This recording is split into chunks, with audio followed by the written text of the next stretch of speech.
ஏன் ஸ்காட்லாண்டில் இருக்கீங்களா? டென்டலுக்கு வந்து காஸ்ட் அதிகமாக இருக்குது, என்ன பண்ணுறது அப்படின்னு யோசிச்சுட்டு இருக்கீங்களா? அப்போ உங்களுக்கு தான் இந்த வீடியோ. மறக்காமல் வீடியோ ஃபுல்லாக பாருங்கள். நம்ம சேனலை மறக்காமல் லைக், ஷேர், சப்ஸ்கிரைப் பண்ணிடுங்க.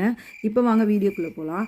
நாங்கள் ஸ்காட்லாண்டுக்கு வந்து 2 வருஷம் ஆகுது. எங்களுக்கும் வந்து பார்த்திங்கன்னா இங்கே டென்டல் காஸ்ட்டு பார்த்தோன்னே தலையே சுற்றிடுச்சு. அதுக்கப்புறம் தான் வந்து விசாரிச்சா சொல்கிறாங்க, நீங்கள் பக்கத்தில் இருக்க எல்லா ப்ரைவேட் ஹாஸ்பிட்டலுக்கும் கால் பண்ணி கேட்டிங்கன்னா நியூ பேஷண்ட்ஸ் வந்து ரெஜிஸ்டர் பண்ணிக்கிறாங்கன்னா நீங்கள் என்ஹெச்எஸ் டென்டல் ட்ரீட்மெண்ட்டுக்கு அங்கே ரெஜிஸ்டர் பண்ணிக்கலான்னு சொன்னாங்க. அந்த மாதிரி தான் எங்களுக்கு ஒரு ஹாஸ்பிட்டலில் வந்து நேற்று கூப்பிட்டுருந்தாங்க. நாங்கள் போய் எங்கள் ஃபேமிலிக்கே ரெஜிஸ்டர் பண்ணிட்டோம். இதனால் உங்களுக்கு என்ன பெனிஃபிட்னு பார்த்தீங்கன்னா, யூஸ்வலாக ப்ரைவேட்டில் ஆகிற காசை விட கொஞ்சம் அந்த என்ஹெச்எஸ் டென்டல் ட்ரீட்மெண்ட் மூலமாக போகும்போது உங்களுக்கு காஸ்ட் வந்து நல்லாவே கம்மியாகும். உங்களுக்கு ரொம்ப பெனிஃபிட்டாக இருக்கும்.